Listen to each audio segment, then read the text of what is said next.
평안하신지요?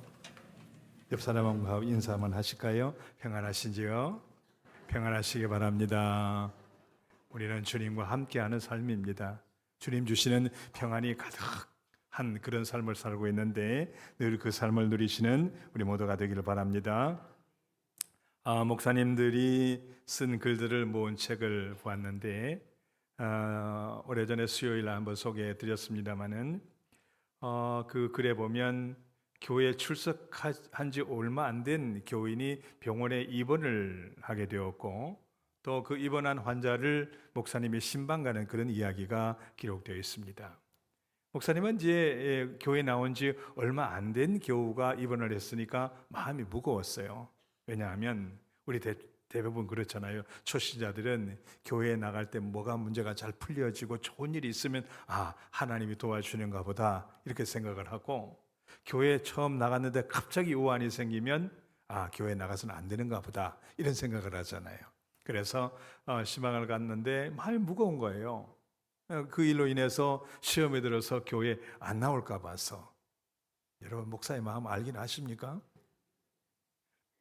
가서 이제 예배를 드리고 대화를 나누는데 그 세교우가 자신의 신앙 고백을 하는 거예요. 목사님, 사실 저는 장로의 아들입니다. 장로의 아들인데 제가 어릴 때 제 아버지가 이 개척교회 장로로서 교회를 섬기는데 그때 우리 집이 너무너무 어려웠습니다. 경제적으로 헉헉거리면서 살아가고 있는데 아버지는 항상 교회가 우선이었습니다. 그래서 저는 그때 나름 생각을 했습니다. 나는 아버지처럼 살지 않겠다. 그리고 이제 세월이 지나서 어른이 되었고 자식이 낳았을 때 자식을 최우선으로 생각을 하고 살았던 겁니다. 다행히 아들들이 잘 따라줘서 대학 교수들이 되고, 그래서 먼저 떠나신 아버지께 말씀을 드렸다는 겁니다. 아버지가 저에게 말씀하셨던 것이 진리가 아니었습니다. 그 아버지는 늘 자식들에게 이런 말씀을 하셨다고 그래요. 예수님 붙잡으면 모든 것을 다 붙잡는 것이고 예수님 놓치면 다 놓치는 것이다. 그래서 그 말씀을 늘 하셨는데 그 말씀이 진리가 아니라고 하는 것을 제가 알았습니다. 저는 제 힘으로 이렇게 아들들을 멋지게 키워놨습니다. 근데 어느 날 이제 갑자기 병이 들은 거예요. 그래서 병원에 입원을 한 겁니다. 제가 병원에 입원을 해서 느낀 게 있습니다. 저는 다행히 마지막에 제 아버지의 이야기를 새기고 다시 회개하고 돌아와서 교회 생활을 시작해서 하나님의 사랑을 받기는 하겠지만 제 자식들이 문제입니다. 그래서 어느 날 자식들에게 전화를 했습니다. 애야, 예수님 붙잡는 것이 모든 것을 붙잡는 것이고 예수님 놓치면 다 놓치는 것이다. 이렇게 전화를 했다는 겁니다. 그랬더니 아들이 하는 말이, 아버지 평상시 하시던 말씀을 평상시 안 하시던 말씀을 하시는 것 보니까 많이 약해지신 것 같습니다. 그러더라는 거예요. 그 뒤에 이야기가 많이 있겠습니다만은 그 정도로 시사하는 바가 많죠. 정말 우리는 세상에 많은 것을 붙잡으려고 하지만 마지막 때가 되면 그 붙잡은 것이 무슨 소용이 있을까요? 다 놓쳐버리는 것이죠. 그래서 오늘 이 목사님의 글 속에 나온 아버지, 장로님 아버지는 예수님을 붙잡으면 모든 것을 붙잡는 것이다. 세상의 것 다 놓고 가지만 하나님 나라를 붙잡고 그 소망 안에 갈 수 있다는 것, 이게 진정한 승리하는 삶이 아니겠습니까? 그래서 바울은 빌립보서 3장 12절에서 내가 이미 얻었다 함도 아니요 온전히 이루었다 함도 아니라 오직 내가 그리스도 예수께 잡힌 바 된 그것을 잡으려고 달려가노라 그랬습니다. 자신이 주님께 붙잡혔다는 겁니다. 그래서 그 붙잡힌 것을 붙잡으려고 달려간다. 그러므로 그는 신앙으로 승리할 수 있었던 것이지요. 여러분, 우리가 세상에 살고 있지만 우리는 주님께 붙잡힌 사람들입니다. 우리가 예수님을 붙잡을 때 주님께서 우리를 붙잡아 주시는 것이고 실제로는 주님께서 우리를 먼저 붙잡아 주셨죠. 믿습니까? 주님이 우리를 붙잡아 주셨다라고 하는 고백 없으면 우리는 교만해질 수 있습니다. 우리가 교만해지는 이유가 뭡니까? 내가 선택하고 내가 이루었다라고 하는 생각에서부터 시작이 되는 겁니다. 우리가 주님 앞에 늘 겸손하고 주님을 마지막까지 붙잡고 또 붙잡힌 사람으로 살아갈 수 있는 것은 내가 한 것이 아니라 하나님의 은혜라고 하는, 주님의 은혜라고 하는 고백이 있어야 되는 것이죠. 그런 차원에서 보면 실제로도 그렇습니다마는 주님께서 우리를 붙잡아 주셨습니다. 여러분, 주님 붙잡아 주셔서 이곳에 나오신 것을 꼭 기억하시기 바랍니다. 바울도 그거예요. 주님께서 붙잡아 주신 그것을 붙잡으려고 달려간다. 바로 주님께서 붙잡아 준 삶, 붙잡힌 삶임을 고백함으로 그가 승리할 수 있었던 것이죠. 그러면 붙잡힌 삶을 살기 위해서, 온전히 살기 위해서 어떻게 해야 되느냐? 오늘 본문에서 예수님이 제자들에게 하신 말씀에서 그 답을 얻을 수가 있습니다. 요한복음 14장에서부터 쭉 16장까지 무슨 얘기가 나오냐고 하면 예수님께서 제자들을 향해서 설교하신 내용이 나옵니다. 이것을 이제 예수님의 고별 설교 이렇게 이야기를 해요. 고별 설교인데 여러분, 마지막 때 하는 말이 정말 그 많은 무게감을 가지고 있죠. 꾸밀려고 하지도 않고 진실을 그대로 이야기하려고 하고 또 상대방의 꼭 그것만은 기억해 달라고 하는 그런 마음이 있기 때문에 그 말씀이 아주 무겁기도 하고 이 진액이 아주 담겨 있는 그런 말씀이라고 볼 수가 있습니다. 그래서 예수님께서 마지막에 이제 십자가를 지시기 위해서 가시기 전에 예수님의 제자들을 향해 하신 그 고별 설교 말씀을 보면 정말 우리가 제자들로서, 오늘 이 시대의 제자들로서 어떻게 살아야 되느냐, 붙잡힌 자로서 어떻게 살아야 되느냐 하는 것들을 알 수가 있습니다. 먼저 오늘 본문을 한번 보실까요? 25절을 읽습니다. 시작합니다. 이것을 비유로 너희에게 일렀거니와 때가 이르면 다시는 비유로 너희에게 이르지 않고 아버지에 대한 것을 밝히 이르리라 그랬습니다. 오늘 예수님께서 제자들에게 말씀하실 때 비유로 말씀하신 것을 이야기하고 있습니다. 성경에 보면 이 비유로 이야기한 내용들이 꽤 많이 나와 있습니다. 오늘 이 본문에 보면 이것을 비유로 이야기하는 것은 이유가 있다는 건데 그게 25절 마지막 부분에 보면 아버지에 대한 것을 밝히 이르리라, 아버지에 대한 것을 밝히 드러내기 위해서 비유로 말씀하셨다, 그런 이야기입니다. 그러면 비유가 뭐냐? 성경에 보면 비유로 말씀하시는 내용이 나오는데 요한복음 2장 19절에 보면 한 비유의 이야기가 나옵니다. 여러분 19절 한번 보세요. 예수께서 대답하여 이르시되 너희가 이 성전을 헐라 내가 사흘 동안에 일으키리라. 이 말씀이 비유의 말씀입니다. 자, 이 말씀의 의미를 아시겠습니까?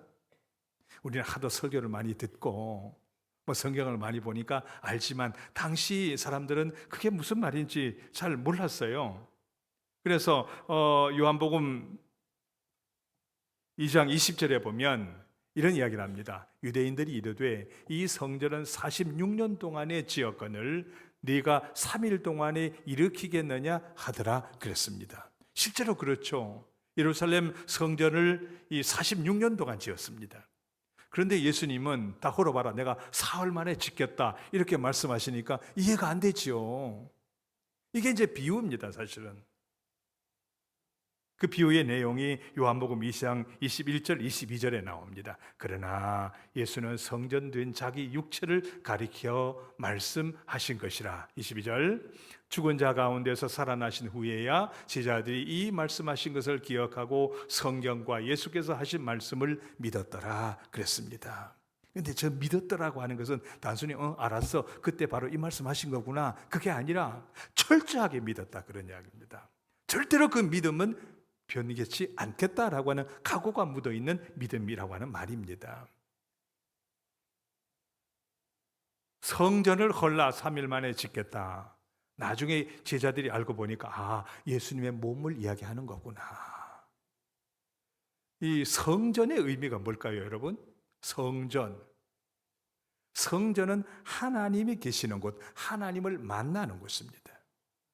하나님을 만나 교통하고 하나님께 예배드리는 것을 우리는 성전 이렇게 이야기합니다. 그러니까 예수님의 몸은 하나님이신 것이죠. 예수님을 통해서 하나님을 알고 예수님을 통해서 하나님의 말씀을 듣고 예수님을 통해서 하나님을 보게 되잖아요. 그러니까 결국 예수님의 몸은 성전이다, 그런 이야기입니다. 그리고 무너지게 되죠. 십자가에 돌아가셔서 무너지게 됩니다. 그리고 어떻게 됩니까? 사흘 만에 부활하시죠. 이게 사흘 만에 세우겠다라고 하는 말씀입니다. 그러니까 예수님께서는 이 비유를 통해서 자신이 어떤 삶을 살 것이고 어떻게 될 것이라고 하는 것을 비유로 말씀하셨고, 나중에 제자들이 그것을 확연하게 알았다, 그런 이야기입니다. 그걸 알고 나니까 얼마나 기뻤겠어요. 얼마나 소망이 넘쳤겠어요. 예수님은 그런 것들을 위해서 비유로 말씀을 하시죠. 그런데 왜 이러셨을까요? 비유의 말씀을 한 가지 더 좀 살펴보려고 하는데 시간이 지날 것 같아서 그냥 생략하고, 왜 비유로 말씀하셨을까라고 하는 거죠. 성경에 보면 비유로 말씀하시는 이유에 대한 짤막한 기록이 있습니다. 예수님을, 하나님을 알지 못하는 사람들이 괜히 곡해해서 여러 가지 어려움을 줄까 봐서 그들이 알아듣지 못하게 하기 위해서 비유로 말씀하신다라고 하는 말씀이 있습니다. 그런데 오늘 본문은 그게 아닙니다. 다시 한번 25절에 보면, 이것을 비유로 너희에게 일렀거니와 때가 이르면 다시는 비유로 너희에게 이르지 않고 아버지에 대한 것을 밝히 이르리라. 하나님에 대해서 밝히 알게 하기 위해서 비유로 말씀하셨다, 그런 이야기입니다. 사람이 그렇지 않습니까? 어떤 결과를 놓고 이야기를 해주려고 그럴 때 자꾸 궁금증을 유발시키죠. 그러면 그쪽에 집중하게 되잖아요. 그게 뭘까? 그래서 많은 과정을 거쳐서 딱 이야기를 하면 그게 그냥 더 크게 보이잖아요. 요즘에 SNS에 보면 썸네일이라고 하는 이 단어가 나옵니다. 썸이라고 하는 거 엄지손가락, 손톱이죠, 네일은. 그러니까 썸네일이라고 하는 것은 엄지손가락에 손톱만 한 글을 올려서 거기에 관심을 갖게 하는 거예요. 그러니까 예를 들면 이거죠. 이것만 알면 끝. 그런 글이 딱 있어요, 홈페이지에. 그러면 여러분 보겠어요, 안 보시겠어요? 이게 뭐지? 뭘 끝이라고 그러지? 그러면 이제 그렇게 여러 가지 들어가죠. 들어가다가 나중에 상품도 사잖아요. 바가지를 쓰잖아요. 이런 것을 썸네일이라고 합니다. 소위 말해서 고객 이탈 30% 그러면 뭘 이탈했다는 말이지? 궁금증을 가지고 들어가요.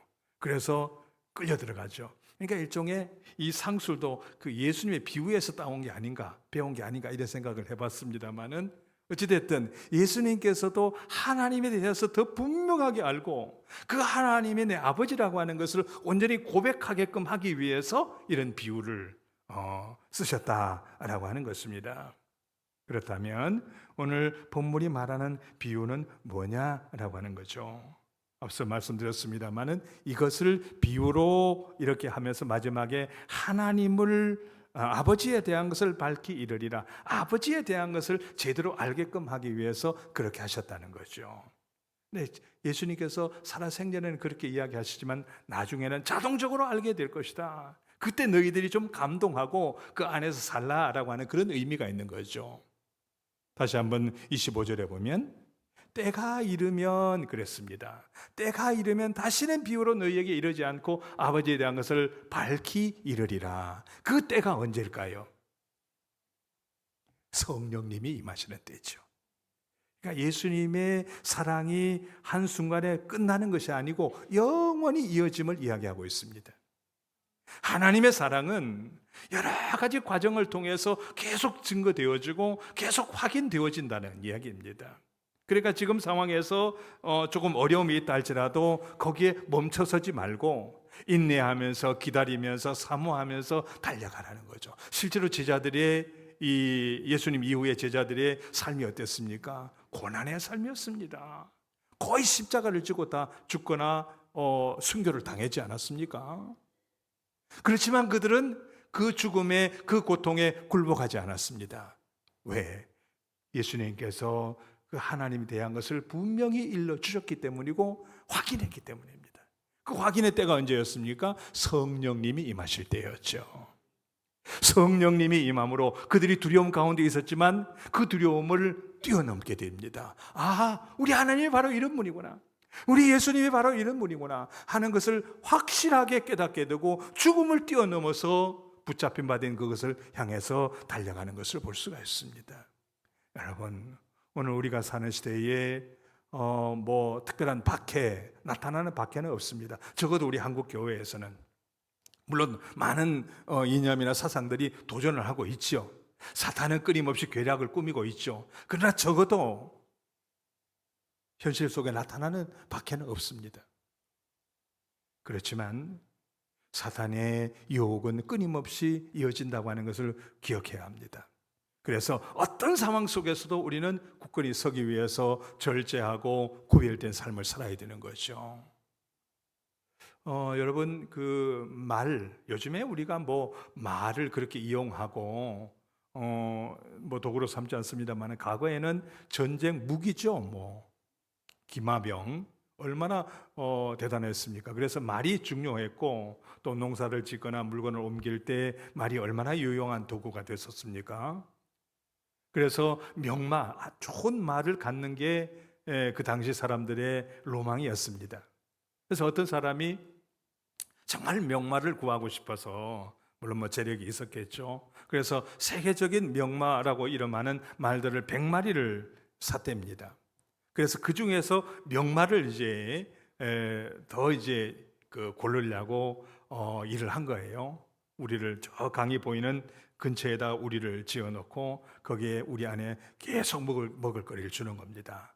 먹을 거리를 주는데 대신 물을 주지 않는 거예요. 이 초식 동물이 풀을 먹고 이 수분을 섭취하겠지만 물을 따로 또 먹어야 되죠. 그래서 아주 최고로 목마른 단계까지 먹이는 주면서 물을 주지 않은 거예요. 그래서 어느 날 딱 우리를 개방을 했답니다. 그랬더니 보이는 강을 향해서 그냥 달려가는 거죠. 말 100마리가 달려가서 이 강에 도착할 즈음 되어서 이 주인이 풀피리를 불었대요. 말들에게 풀피리를 불면 멈춰라 라고 하는 그런 의미가 있다고 그래요. 그 당시에 풀피리를 딱 부니까 몇 마리가 섰겠어요? 4마리가 딱 서더랍니다. 다른 것은 물 먹으러 그냥 계속 달려가고 4마리가 섰는데, 이 4마리의 이 성분을 알아보니까 아라비아 말이더라는 거죠. 그래서 아라비아 말 하면 명마로 알려지게 된 겁니다. 그러니까 아마 말 애호가들에게 아라비아 말 이야기하면 명마 그렇게 나온다고 그래요. 그렇죠. 우리가 어떤 삶을 살아갈 때 좀 특별한 삶을 살 수 있기 위해서는 절제가 필요한 거죠. 구별이 필요한 거죠. 그리고 자기의 어떤 정체성을 분명히 하는 게 필요합니다. 주인의 말을 들을 때 들어야 하는 그런 어떤 결단력이 필요한 거죠. 우리가 정말 하나님께 붙잡힌 바 된 하나님의 백성으로서 끝까지 설 수 있는 길이 뭐냐? 절제하고 인내하고 기다리고 하나님의 백성으로서의 거룩한 삶을 이어가기 위해서 애를 쓰는 거죠. 여러분, 우리는 그냥 세상 사람들과 다르다라고 하는 것을 꼭 기억하시기 바랍니다. 그러다 교만해지라는 말이 아닙니다. 하나님께 붙잡힌 사람들입니다. 하나님께 붙잡힌 사람으로서 하나님 주시는 상을 받기 위해서는 끊임없는 인내가 필요하다는 것입니다. 요즘에 얼마나 상처들을 많이 받습니까? 우리의 삶에 있어서도 이루어지지 않는 것에 대한 상처, 기도가 응답되지 않는 것 같은 그런 상처도 있지만, 또 세상 살다 보니까 그리스도인들을 통해서 받는 상처들도 많이 있고 종교 지도자들을 통해서 받는 상처들도 많이 있습니다. 그런데 믿음은 그 모든 것을 딛고 일어설 수 있는 힘이 있습니다. 근데 사탄은 오히려 그런 상처들을 더 크게 보이게 해서 그 믿음의 능력을 깨닫지 못하게 하고 의지하지 못하게 한다고 하는 사실을 꼭 기억하시기 바랍니다. 어떤 시련이 있다 할지라도 그 모든 것을 능히 감당할 수 있는 믿음 위에 굳건히 서는 여러분 되시기 바랍니다. 할 수 있거든이 무슨 말이냐? 믿는 자에게는 능히 하지 못한 일이 없느니라. 마가복음 9장 26절 말씀, 마가복음 9장 23절 말씀 꼭 기억하시고 살아가는 우리 모두가 되기를 바랍니다. 자, 우리가 붙잡힌 사람으로서 기다리고 절제하고 구별된 삶을 살아가면 26절에 이렇게 기록하고 있습니다. 보세요. 그날에 너희가 내 이름으로 구할 것이요 내가 너희를 위하여 아버지께 구하겠다 하는 말이 아니니 그랬습니다. 당시에는 사람들이 제사를 지낼 때 개인이 기도를 드리는 그러지를 못했습니다. 중보자가 꼭 있어야 됩니다. 제사장이 이 사람들의 기도를 받아서 대신 제사를 드려주는 그런 제도가 있었습니다. 그러니까 중보자가 있었습니다. 예수님도 일종의 중보자 역할을 하신 것이죠. 그런데 정말 마지막 때가 되면 이제는 예수님 필요 없이 직접 통하게 될 것이다. 그런 이야기입니다. 그런 기쁨을 맛볼 수 있게 된다라고 하는 거죠. 특권이지요. 세상에 살다 보면 여러 가지 특권들이 많이 있습니다. 차별도 있습니다. 그러나 하나님 앞에서는 세상의 차별이라고 하는 것은 없습니다. 오로지 하나님 주시는 자녀라고 하는 특권만 있는 것을 기억하시기 바랍니다. 우리가 살다 보면 세상에 많은 것이 차이가 있잖아요. 풍선에도 보면 빨간 풍선이 있고 까만 풍선이 있고 뭐 여러 가지 색깔의 풍선이 있죠. 근데 우리가 볼 때는 그게 차이가 있지만 거기에 가스를 넣으면 다 같이 하늘로 올라가죠. 별 차이가 없는 거죠. 운동도 마찬가지 않습니까? 요즘에 뭐 월드컵 때문에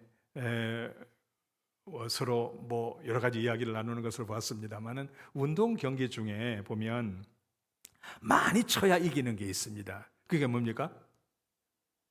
많이 넣어야 이기고 많이 쳐야 이기는 것이 야구 아닙니까? 그럼 많이 쳐야만 이기는 게 있을까요? 많이 안 쳐야 이기는 게 있습니다. 뭐예요? 골프죠. 골프는 되도록이면 많이 안 치고 한두 번 쳐서 집어넣어야 되는 거 아니에요. 그러니까 많이 쳐야 이기는 것도 있고 많이 안 쳐야 이기는 것도 있고 야구 하나에서도 그렇죠. 이 포수는 되도록이면 많이 쳐야 되죠. 많이 쳐야 됩니까? 투수는 그렇죠. 타자는 많이 죄송합니다. 타자는 많이 쳐야 되고 투수는 많이 안 맞아야 되는 거죠. 한 게임 안에서도 그렇게 차이가 있는 겁니다. 인생이 그렇다 그런 이야기죠. 그러나 하나님 앞에서는 모두가 똑같습니다. 하나님 앞에 인생은 죽을 인생이지만 하나님 앞에 예수 그리스도의 이름으로 우리가 거듭나게 되면 똑같은 하나님의 백성으로 보신다는 거예요. 그런 의미에서 우리는 정말 하나님의 특권을 가진 사람들입니다. 왜? 예수 그리스도의 이름으로 살아가기 때문에 하나님과 통할 수 있게 되었다 그런 이야기입니다. 오늘 여기 보니까 너희를 위하여 아버지께 구하겠다 하는 말이 아니니 그랬습니다. 내 이름으로 구하기만 하면 통하게 해주시겠다 그런 이야기죠. 여러분, 사람이 오래 관계를 맺을 수 있는 길이 뭔지 아세요?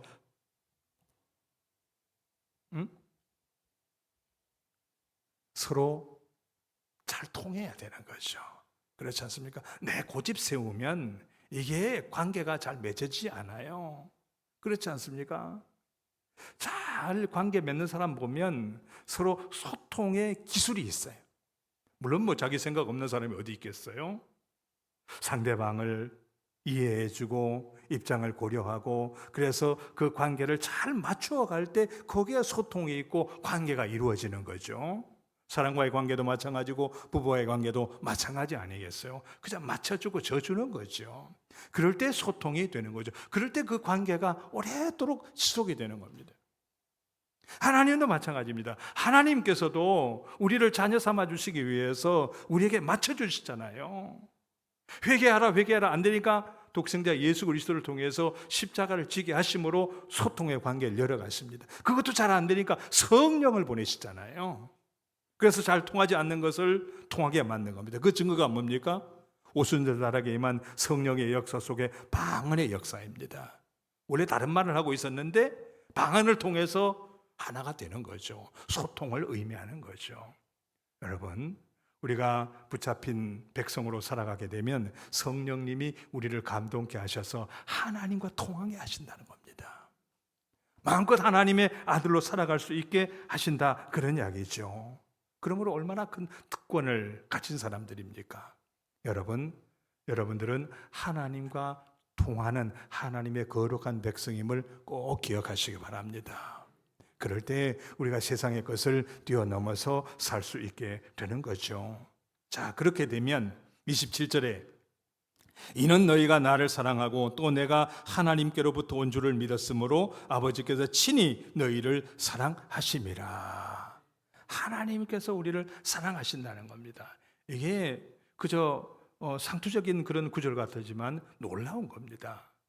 여러분, 우리가 살다가 예수 안 믿는 사람들도 마지막 때가 되면 어떤 분 앞에 가서 심판을 받는다는 걸 알아요. 불교 같은 경우에는 어떻습니까? 나중에 어디 가서 심판 받는다고 그러잖아요. 그래서 거기에 합격하면 사람으로 태어나고, 또 더 합격이면 극락으로 가고, 아니면 짐승으로 태어난다, 그런 이야기가 있잖아요. 다 심판을 받는 걸로, 종교적인 그런 내용들을 보면 다 마지막에 심판을 받는 걸로 그렇게 되어 있습니다. 우리 기독교도 마찬가지입니다. 하나님 앞에 심판을 받게 됩니다. 그런데 우리에게는 특권이 있어요. 뭐냐? 예수 그리스도라고 하는 흔적이 있는 겁니다. 그럴 때 주님께서는 너는 예수 믿는 사람이구나, 그래서 용서해 주신다는 거죠. 그래서 바울이 그걸 알고 그랬습니다. 내 속에는 그리스도의 흔적이 있으니 나를 판단하거나 나를 어떻게 하지 말라 그럽니다. 그거 가지고 승리할 수 있다라고 하는 거죠. 여러분, 우리 속에는 예수 그리스도의 흔적이 있습니다. 마지막에 하나님 그것을 보신다는 거죠. 좋은 흔적들을 많이 남겨주시기 바랍니다. 그럴 때 이 세상에서 누리는 그 어떤 것보다 더 큰 기쁨이 그 속에 있는 겁니다. 여러분, 세상에는 가짜가 많잖아요. 정말 가짜 많죠. 진짜인 것 같지만 가짜들이 많아요. 그래서 그 가짜들이 더 아름답게 지상을 내서 우리들을 유혹할 때가 얼마나 많습니까? 어떤 학생이 전학을 갔어요. 전학을 가서 이제 학생들에게 자기 소개를 하죠. 아버지로부터 시작해서 소개를 하는데 쭉 아버지 이름부터 이제 이야기를 한 겁니다. 제 아버지는요, 진가진 씨고요. 저는 어떻게 하고 저렇게 어떻게 하고 딱 하는데 선생님이 호통을 치시는 거예요. 어른의 함자를 부를 때는 이름을 바로 부르는 거 아니다. 너 알잖아. 다시 한번 해봐. 그랬더니 진가진, 진짜, 가짜, 진짜예요. 그러니까 아이가 이제 민망하니까 이제 진가진 이렇게 바로 이야기한 거죠. 진짜, 가짜, 진짜, 진가진 씨입니다. 그랬다는 거예요. 여러분들이 맥을 풀고 있어서 한번 웃겨보려고 그러는데 다 안 웃으시네요. 우리 동네는 집에 가서 웃으신대죠. 세상에 가짜들이 많습니다. 그런데 오늘 여기 보니까 친히 너희를 사랑하심이라, 진짜 사랑, 진짜 감동, 진짜 기쁨을 우리에게 주신다 그런 이야기입니다. 그러니 지금 붙잡힘 당한 그것을 절대로 놓치지 말라는 겁니다.